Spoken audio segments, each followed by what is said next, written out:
নমস্কার, দেখছেন 294 সঙ্গে রয়েছে আমি সমাদ্রেতা। আজ 294 এর শুরুতেই আমরা নজর রাখবো আফগানিস্তানের খবরে। কোন খবরে নজর রাখবো আমরা? কাবুল বিস্ফোরণের পর থেকে আইএসএস এর খোরাসান শাখা যখন দায় স্বীকার করে, তারপর থেকে প্রশ্ন উঠছে মার্কিন প্রশাসনের ভূমিকা নিয়েও। প্রশ্ন উঠছে কারণ যে বিপুল পরিমাণ অস্ত্রশস্ত্রের ভান্ডার তালিবানদের হাতে গিয়ে পৌঁছেছে, এই অস্ত্র ভান্ডার পৌঁছতোই না যদি না মার্কিন প্রশাসন তাড়াহুড়ো করে চলে যেত। এই বিষয়ে আমরা বিস্তারিত কথা বলবো। আমাদের সঙ্গে রয়েছেন আমাদের সিনিয়র এডিটর অনির্বাণ, সরাসরি নিউজ রুম থেকে।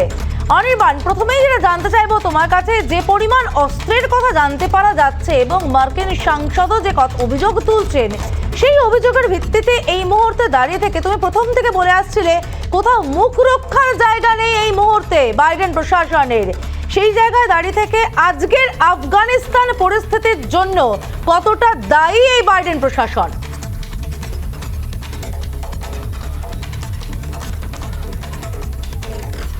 নিশ্চিতভাবে দায়ী। কতটা দায়ী বলা থেকে এটাই বলা ভালো সমাদৃত, যে নিশ্চিতভাবে বাইডেন প্রশাসন ছাড়া আর কাউকে এর জন্য দায়ী করা যেতে পারে না। তার কারণ যে বিপুল পরিমাণ অস্ত্রশস্ত্রের ভান্ডার তালিবানদের মতো একটি জল্লাদ বাহিনীর হাতে তুলে দিয়ে গেল আমেরিকা আফগানিস্তান ছাড়ার আগে, শুধুমাত্র তাড়াহুড়োর জন্য। কিসের এত তাড়াহুড়ো ছিল জো বাইডেনের আমরা জানি না।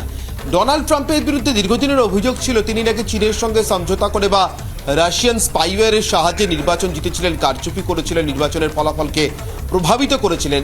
জো বাইডেন আমেরিকার ভিতরে নাক গলাতে পারে বা আমেরিকার ভিতরে নাক গলাতে চায় এমন কোনো বিদেশি শক্তির সঙ্গে বোঝাপড়া করে তার নির্বাচন লড়েছিলেন কিনা, যাদের কাছে তিনি প্রতিশ্রুতিবদ্ধ ছিলেন যে কোনো উপায়ে যত তাড়াতাড়ি সম্ভব আফগান নাগরিককে তো বটেই, সারা বিশ্বের সন্ত্রাসবাদ বিরোধী যে যুদ্ধ, তাকে বিপদের মুখে, তাকে আশঙ্কার মুখে এবং তাকে একরকম গাড্ডায় ফেলে দিয়ে আমেরিকার সেনাকে তিনি উইথড্র করবেন, তুলে নিয়ে যাবেন যে কোনো মূল্যে।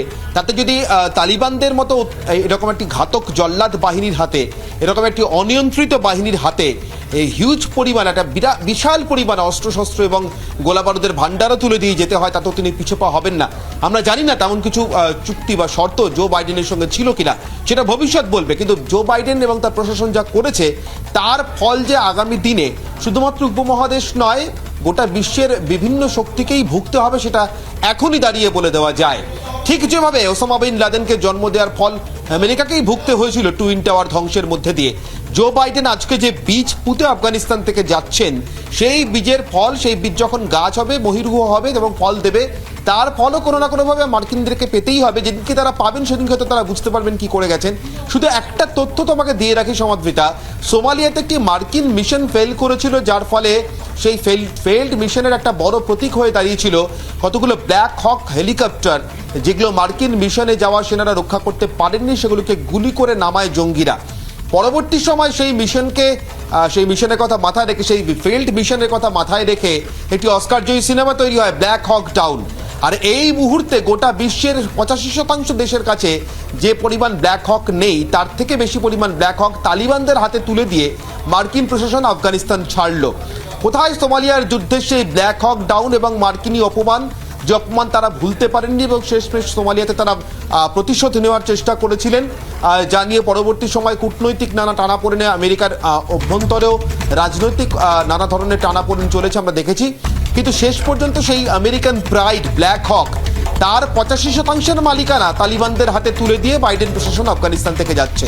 এছাড়া রয়েছে 75,000 গাড়ি, এবং যার মধ্যে বেশ কিছু অবশ্যই সাঁজোয়া গাড়ি, সঙ্গে রয়েছে যুদ্ধ বিমান, আর তার সঙ্গে রয়েছে বিপুল পরিমাণ অস্ত্রশস্ত্র এবং গোলা বারুদ, যা দিয়ে নিশ্চিতভাবে পঞ্চশির প্রভিন্সে তো বটেই, এছাড়াও আফগানিস্তানে তালিবানদের ক্ষতি করতে পারে এমন যে কোনো বিদেশি শক্তির বা যে কোনো শক্তির, এমনকি আফগানিস্তানের ভিতরের শক্তিও যদি কোনো উপজাতীয় শক্তি হয়, তাদেরও মোকাবিলা করবার মতো যথেষ্ট রসদ গোলা বারুদ তালিবানদের হাতে তুলে দিয়ে গেলেন জো বাইডেন।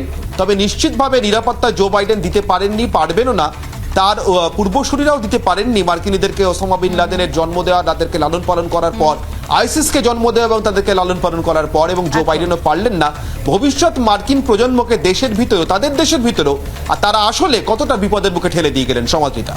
একদমই, অনেক ধন্যবাদ অনির্বাণ, আমাদের সিনেটর অনির্বাণ সিনহার নিউজ রুম থেকে। অবশ্যই ফ্র্যাঙ্কেনস্টাইন তৈরি করলো কিনা মার্কিন প্রশাসন, সেই প্রশ্ন কিন্তু থেকেই যায় জো বাইডেনের এই তাড়াহুড়ো দেখে। নজর রাখবো আমরা পরের খবরে। ইডি সিবিআই থেকে কয়লা কাণ্ড, ফের একবার বিজেপি ও কেন্দ্রীয় সরকারকে তোপ দাগলেন তৃণমূল নেত্রী মমতা বন্দ্যোপাধ্যায়। তৃণমূলকে এজেন্সির ভয় দেখিয়ে দমিয়ে রাখা যাবে না, আগেও কথা বলেছেন মমতা। এবার কয়লা কাণ্ডেও কেন্দ্রকেই কাঠগড়ায় তুললেন তিনি। তার হাতে নাকি প্রমাণও রয়েছে, তাহলে সেই প্রমাণ দেখিয়ে তিনি ব্যবস্থা নিচ্ছেন না কেন? তাহলে কি আরও বিজেপি নেতাদের তৃণমূলে আসার অপেক্ষায় রয়েছেন তিনি? উঠছে প্রশ্ন। কয়লাকাণ্ডে অভিষেক বন্দ্যোপাধ্যায় ও তার স্ত্রী রুজিরাকে সামনের মাসেই তলব করেছে ইডি। ঘটনায় ইতিমধ্যেই অনেক তাবড় পুলিশ ও প্রশাসনিক আধিকারিকদের নাম জড়িয়েছে, কিন্তু কয়লাকাণ্ডের সঙ্গে তৃণমূলের যোগ মানতে নারাজ তৃণমূল নেত্রী মমতা বন্দ্যোপাধ্যায়। উল্টে কেন্দ্রীয় সরকারের ঘাড়ে দোষ চাপিয়েছেন তিনি। শনিবার মমতার দাবি, কয়লা দুর্নীতিতে 1 ডজন কেন্দ্রীয় মন্ত্রীও জড়িত, তার হাতে নাকি প্রমাণও আছে। কয়লা চুরির ক্ষেত্রে শুধু তৃণমূলকে ধরলে হবে? তৃণমূলের দায়িত্বে কয়লা নয়, কয়লা তোমার সিআইএসএফ এর দায়িত্বে, সেন্ট্রাল মিনিস্ট্রি, মাথায় রেখো, এটা স্টেট মিনিস্ট্রি নয়। তোমার মিনিস্ট্রিরা কি করছিল? আমি 1 ডজন মন্ত্রীর নাম বলতে পারি যারা এই আসানসোলকে লুটে খেয়েছে। কেন্দ্রীয় সরকার, ডোন্ট ফরগেট, কাউকে একজনকে ধরে জোর করে লিখিয়ে নিলাম একজনের নাম, that is not the reply Amit Shah. Please remember, ইলেকশনের সময় যত তোমার মন্ত্রী নেতা এসেছিল আসানসোলে কোল মাফিয়াদের হোটেলে ছিল, আমার কাছে তার সমস্ত দৃষ্টান্ত আছে। প্রমাণ থাকলে কিসের অপেক্ষা করছেন তৃণমূল নেত্রী? কেন ব্যবস্থা নিচ্ছেন না? প্রশ্ন তুলেছেন বিজেপি নেতা শ্রমিক ভট্টাচার্য। মুখ্যমন্ত্রীর কাছে যদি নির্দিষ্ট অভিযোগ থাকে তিনি সেটা ইডিকে দেবেন। বিষয়টা তো আইনি প্রক্রিয়ার মধ্যে শুধু রাজনৈতিক বক্তব্য রাখলে তো হবে না। নির্দিষ্ট অভিযোগ মুখ্যমন্ত্রীর কাছে থাকলে তিনি নিশ্চয়ই সেটা জানাবেন, এটাই সুস্থ সমাজ আশা করে। ইডি সিবিআই দেখিয়ে তৃণমূলকে দমিয়ে রাখা যাবে না, শনিবার আরও একবার সে কথা বলেন তৃণমূল নেত্রী। সারদা নারদা সহ একাধিক দুর্নীতিতে নাম জুড়েছে তৃণমূলের নেতা মন্ত্রীদের। দীর্ঘদিন ধরেই তদন্তও করছে কেন্দ্রীয় তদন্তকারী সংস্থা। তাহলে এই অভিযুক্তরা কি বেকসুর? মন্তব্য করেন মমতা। মানুষের কাজ করা, মানুষকে ভালোবাসা আমাদের প্রধান কাজ। তাই দিল্লি যখন আমাদের সাথে রাজনীতিতে পারে না, দিল্লির কেন্দ্রীয় বিজেপির সরকার তখন এজেন্সি লেলিয়ে দিয়ে, আর আজকাল লজ্জা লাগে আমার। বিষয়টি নিয়ে সরাসরি মন্তব্য না করলেও কটাক্ষ করতে ছাড়েনি বিজেপি। ইডি সিবিআই কোনো তদন্তে তৎপর হলে তখন একটা প্রতিহিংসার তত্ত্ব সামনে চলে আসে, আর তদন্তের গতি স্লথ হলেই আমাদের রাজ্যের অন্য বিরোধীরা বলতেন দিদি মোদি কটা। এই তত্ত্ব দীর্ঘদিন শুনে এবং এই প্রশ্নের উত্তর দিতে দিতে আমরা ক্লান্ত, হয়তো আপনারাও প্রশ্ন করতে ক্লান্ত হয়ে গেছেন। কয়লা কাণ্ডে একাধিক বিজেপি নেতার বিরুদ্ধে প্রমাণ রয়েছে। শুধু মমতাই নয়, অভিষেকও আগে কথা বলেছেন। সত্যি যদি প্রমাণ থাকে তাহলে ব্যবস্থা কবে নেবেন তিনি? এই প্রশ্ন যেমন উঠছে, তেমন এটাও ঠিক যে বেশ কয়েকজন বিজেপি নেতা তৃণমূলের দিকে পা বাড়িয়ে রয়েছেন। তাদের মধ্যেও কি কেউ মমতার কয়লা তালিকায় রয়েছেন, নাকি স্রেফ হুমকি দিয়ে দলে টানার চেষ্টা? রাজ্যের প্রশাসনিক প্রধান হিসেবে দুর্নীতিকে গোড়া থেকে উপড়ে ফেলা কি তার দায়িত্ব নয়? মমতার অভিযোগ অনুযায়ী কেন্দ্র যদি এজেন্সি দিয়ে ব্ল্যাকমেল করে থাকে, তাহলে তিনি নিজেও কি তাই করছেন? রিপাবলিক বাংলা। ভোট পরবর্তী হিংসা, যে হিংসার অভিযোগে বারবারই শাসক দল বনাম বিরোধী পক্ষের লড়াই দেখেছি আমরা। জেলায় জেলায় তারই পরিদর্শনে সিবিআই। নদিয়ার চাপড়ায় ধর্মমণ্ডল খুনে অভিযুক্ত দুজনকে আটক করল কেন্দ্রীয় গোয়েন্দা সংস্থা। সেখানে সিবিআইকে ঘিরে বিক্ষোভ প্রদর্শন করে গ্রামবাসী। নদিয়ার পাশাপাশি বাঁকুড়া, উত্তর 24 পরগনা সহ বেশ কয়েকটি জেলায় পরিদর্শনে যান সিবিআই আধিকারিকেরা। কলকাতা হাইকোর্টের নির্দেশে ভোট পরবর্তী হিংসার তদন্তে সিবিআই। তদন্তে জেলায় জেলায় পরিদর্শন সিবিআই আধিকারিকদের। কলকাতা সিজিও কমপ্লেক্সের বেস ক্যাম্প থেকে শনিবার তদন্তকারীদের একটি দল নদিয়ার চাপড়ায় পৌঁছান।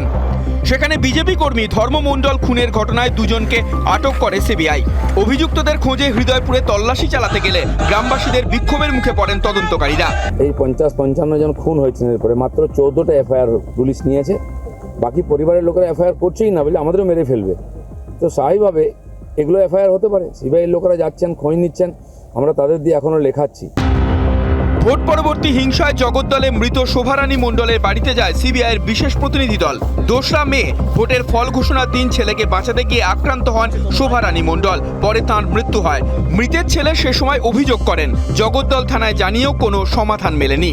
আমরা শুনেছি যে সিবিআই সঠিক তথ্যটা বার করে যে সঠিক যে সঠিক যারা দোষী, সেই দোষীকে বার করে তারা সাজা দেবে। তাই আমরা একটু আশ্বস্ত পেয়েছি যে সঠিক সাজাটা যারা পাবে। খয়রাশোলে বিজেপি কর্মী মিঠুন বাগদি খুনের তদন্তে যান সিবিআই আধিকারিকরা, যদিও বাড়িতে তালা বন্ধ ছিল। খয়রাশোলের পাশাপাশি ইলামবাজারের গোপালনগরে গৌরব সরকারের বাড়ি যান তদন্তকারীরা। মৃত গৌরবের পরিবারের সঙ্গে কথা বলেন তারা। শনিবার ফের বাঁকুড়ার বিভিন্ন জায়গায় পরিদর্শন করেন কেন্দ্রীয় গোয়েন্দা সংস্থার প্রতিনিধিরা। ইন্দাস ও কতুলপুরে অরূপ রুইদাস ও কুশ ক্ষেত্রপালের বাড়িতে যায় সিবিআই। কুশের গ্রামে গিয়ে বিভিন্ন রকম তথ্য সংগ্রহ করেন গোয়েন্দারা। এদিন সল্টলেক সিবিআই দপ্তরে যান মৃত অভিজিৎ সরকারের দাদা বিশ্বজিৎ সরকার। 2রা মে ভোট গণনার দিন বেলেঘাটার বিজেপি কর্মী অভিজিৎকে খুনের অভিযোগ ওঠে তৃণমূলের বিরুদ্ধে। সেই ঘটনার তদন্তে অভিজিতের দাদা বিশ্বজিৎকে ডেকে পাঠান তদন্তকারীরা। রিপাবলিক বাংলা। ভোট পরবর্তী হিংসার অভিযোগ নিয়ে জাতীয় মানবাধিকার কমিশনের তদন্ত থেকে যুক্তরাষ্ট্রীয় কাঠামো। তৃণমূল ছাত্র পরিষদের প্রতিষ্ঠা দিবসের ভাষণে আগা গোড়া বিজেপিকে নিশানা মমতা বন্দ্যোপাধ্যায়। ডাক দিলেন অবিজেপি মুখ্যমন্ত্রীদের কনফারেন্সের। তৃণমূল নেত্রীকে পাল্টা তোপ বিজেপিরও।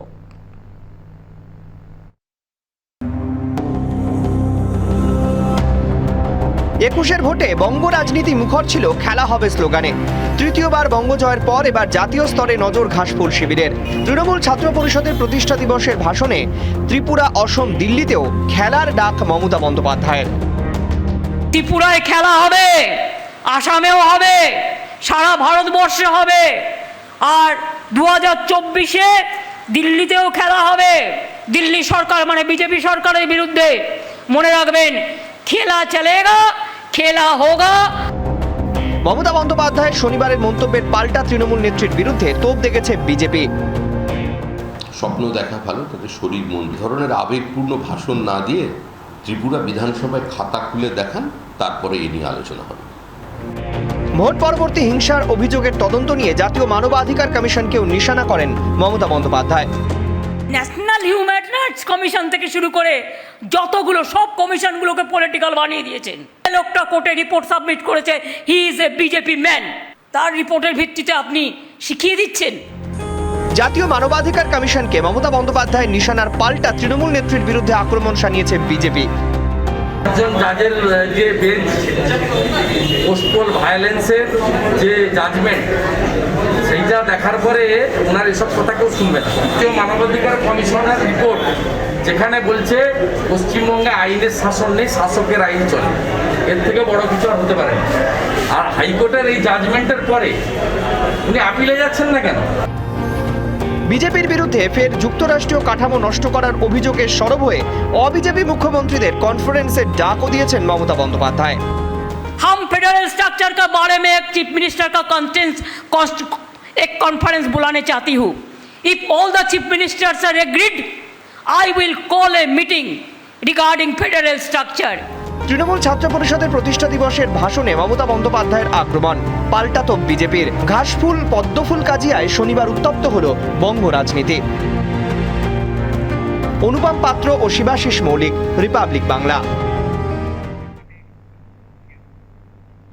তৃণমূল ছাত্র পরিষদ, সেই ছাত্র পরিষদের প্রতিষ্ঠা দিবস পালন ঘিরে 2 জেলায় প্রকাশ্যে শাসক দলের গোষ্ঠী কোন্দল। তৃণমূলের 2 গোষ্ঠীর সংঘর্ষে উত্তপ্ত বালুরঘাট। 100 মিটারের মধ্যে তৃণমূল ছাত্র পরিষদের প্রতিষ্ঠা দিবসের 2টি অনুষ্ঠান ঘিরে সরগরম জলপাইগুড়ি জেলার রাজনীতি।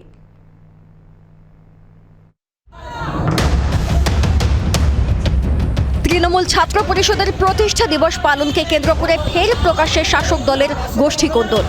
খোদ জেলা নেতৃত্বের উপস্থিতিতে তৃণমূলের দুই গোষ্ঠীর সংঘর্ষে উত্তপ্ত হল বালুরঘাট পুরসভা এলাকা। সংঘর্ষে জখম একাধিক। শাসক দলের দুই গোষ্ঠীর মধ্যে বচসা হাতাহাতিতে গড়ায়। হাতাহাতি সংঘর্ষের চেহারা নেয়, যদিও গোষ্ঠীদ্বন্দ্বের অভিযোগ অস্বীকার করেছে তৃণমূল ছাত্র পরিষদ। বিরোধী দল বিজেপি তারা নিশ্চয়ই ইন্ধন জুগিয়েছে যাতে করে একটা ডিস্টারবেন্স সদর শহর বালুরঘাট সেখানে একটা ডিস্টারবেন্স তৈরি করে যায়, তবে সেটা তো সফল হয়নি। সবাই দেখতে পাচ্ছেন, সবাই মমতা ব্যানার্জির বক্তব্য নিচ্ছেন, তার বার্তা নিচ্ছেন। একটা সাময়িক একটা ডিস্টারবেন্স তৈরি হয়েছিল, সেটা আমরা ট্যাকেল করিনি। তৃণমূল ছাত্র পরিষদের অভিযোগ অস্বীকার করে পাল্টা সরব হয়েছে বিজেপি। অদ্ভুতভাবে বিজেপিকে দোষারোপ করা হচ্ছে। তৃণমূলের এই নোংরা রাজনীতির থেকে দক্ষিণ দিনাজপুরের মানুষ একদম তাদের মুখ ফিরিয়ে নিয়েছে এবং আমাদের বালুরঘাট শহরে এবং বালুরঘাট বিধানসভায় বিজেপি জয়লাভ করেছে। আপনারা দেখুন যে 77টি আসনে যেখানে পশ্চিমবঙ্গে বিজেপি জয়লাভ করেছে, কোথাও কোনো সন্ত্রাস, অশান্তি, অত্যাচার বিজেপি করেনি এবং বিজেপি এই রাজনীতিতে বিশ্বাস করে না। বালুরঘাটে শাসক দলের দুই গোষ্ঠীর সংঘর্ষে যখন উত্তেজনা ছড়ালো, তখনই জলপাইগুড়িতে তৃণমূল ছাত্র পরিষদের প্রতিষ্ঠা দিবস পালন ঘিরে প্রকাশ্যে এলো তৃণমূলের গোষ্ঠীদ্বন্দ্ব।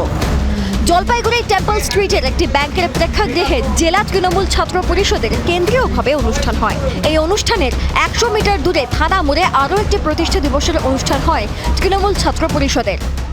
দল দায়িত্ব দিয়েছে দলকে পরিচালনা করবার জন্য, আমরা সেই দায়িত্ব পালন করে থাকি এবং আপনারা দেখবেন এখানে ছাত্রদের প্রোগ্রামে যে ছাত্ররা থাকে, এটা আপনার মিডিয়া আছেন, এবার দেখে নেন, প্রত্যেকেই ছাত্র। সুতরাং ছাত্র পরিষদের প্রোগ্রামে কোনো অভিভাবকদের দেখা যায় না। কে কোথায় কী প্রোগ্রাম করছে সেটা আমার জানা নেই, কিন্তু আমি দল আমাকে যে দায়িত্ব দিয়েছে, যেভাবে প্রোগ্রাম করার নির্দেশ এসেছে, আমি সেভাবে করে প্রোগ্রাম করছি। ঘটনায় তৃণমূলকে কটাক্ষ করেছে বিজেপি।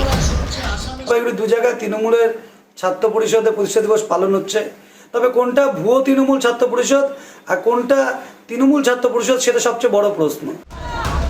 তৃণমূল ছাত্র পরিষদের প্রতিষ্ঠা দিবসের দিনে দুই জেলায় দলের গোষ্ঠীকন্দল প্রকাশ্যে আসায় অস্বস্তিতে শাসক দল। দক্ষিণ দিনাজপুর থেকে রিপন দাস ও জলপাইগুড়ি থেকে সুবীর এসের রিপোর্ট, রিপাবলিক বাংলা।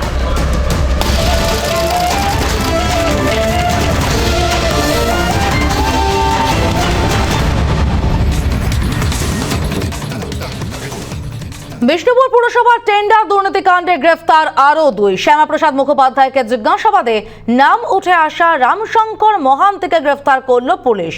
এদিকে ফের বুকে ব্যথা অনুভব করায় হাসপাতালে ভর্তি করা হলো বিষ্ণুপুর পুরসভার টেন্ডার দুর্নীতিকাণ্ডে গ্রেফতার শ্যামাপ্রসাদ মুখোপাধ্যায়কে। বিষ্ণুপুর পুরসভার টেন্ডার দুর্নীতিকাণ্ডে পুলিশের জালে আরো দুই অভিযুক্ত। শনিবার রামশঙ্কর মহান্তি নামে এক ব্যক্তিকে গ্রেফতার করল পুলিশ। এই দুর্নীতিকাণ্ডের তদন্তে শ্যামাপ্রসাদ মুখোপাধ্যায়ের ব্যাংক অ্যাকাউন্টের বিস্তারিত তথ্য চেয়ে পাঠায় পুলিশ। সেই তথ্য বিশদে জানার পর গ্রেফতার করা হলো রামশঙ্কর মহান্তিকে। পুলিশ সূত্রে খবর, শ্যামাপ্রসাদকে জিজ্ঞাসাবাদে উঠে আসে অভিযুক্তের নাম। শ্যামাপ্রসাদের অ্যাকাউন্টে 18 লক্ষ টাকা জমা করে অভিযুক্ত। রামশঙ্কর মহান্তির বাড়ি থেকে উদ্ধার হয় 19,70,000 টাকা। উদ্ধার হয় 4টি জমির দলিল ও 8টি ব্যাংকের পাসবুক। শ্যামাপ্রসাদের বিনিয়োগ সংক্রান্ত বিষয় দেখাশোনা করত ধৃত। এদিকে ফের বুকে ব্যথা অনুভব করায় হাসপাতালে ভর্তি করা হলো বিষ্ণুপুর টেন্ডার দুর্নীতিকাণ্ডে গ্রেফতার শ্যামাপ্রসাদ মুখোপাধ্যায়কে। শনিবার রুটিন চেকআপের জন্য তাকে বিষ্ণুপুর সুপার স্পেশালিটি হাসপাতালে নিয়ে আসা হয়। বুকে ব্যথা বেশি অনুভব করায় চিকিৎসকদের পরামর্শে তাকে ভর্তি করানো হয়। ব্যথা নিয়ে ভর্তি হয়েছেন, তার সাথে উনি আগে থেকেই প্রেশারের রোগী, প্রেশারের ওষুধ খান, ডায়াবেটিস রোগী ডায়াবেটিসের ওষুধ, আর বাকিগুলো সব দেখা হচ্ছে। পরীক্ষা নিরীক্ষা হবে। কয়েকদিন আগেও শ্যামাপ্রসাদ মুখোপাধ্যায় বুকে ব্যথা অনুভব করায় তাকে বিষ্ণুপুর সুপার স্পেশালিটি হাসপাতালে নিয়ে আসা হয়েছিল। তবে তখন প্রাথমিক চিকিৎসার পর তাকে ছেড়ে দেওয়া হয়েছিল। বাঁকুড়া থেকে মৃন্ময় পান, রিপাবলিক বাংলা।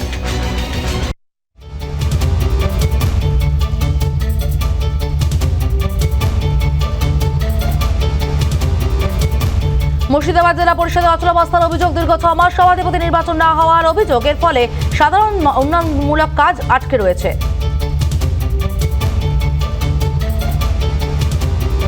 মালদায় মা, বাবা, বোন ও ঠাকুমা সমেত একই পরিবারের তার সদস্যকে খুন করে মাটির নিচে পুঁতে রাখার অভিযোগ। অবশেষে ঘটনার মূল অভিযুক্ত আসিম মোহাম্মদের বিরুদ্ধে চার্জশিট পেশ করল পুলিশ।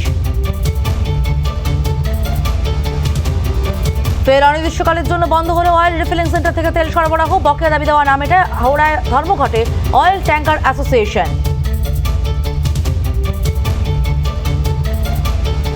ফের দুর্নীতির অভিযোগ রেলের টিকিট বিক্রেতা বিরুদ্ধে।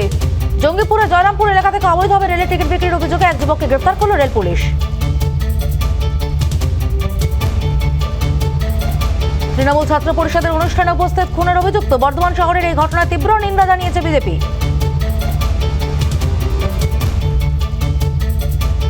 ডুয়ার্সের পর্যটনে জনজোয়ার আনতে উত্তর পূর্ব সীমান্ত রেলের নয়া উদ্যোগ চালু হলো বিস্তাদম কোচের ট্যুরিস্ট স্পেশাল ট্রেন।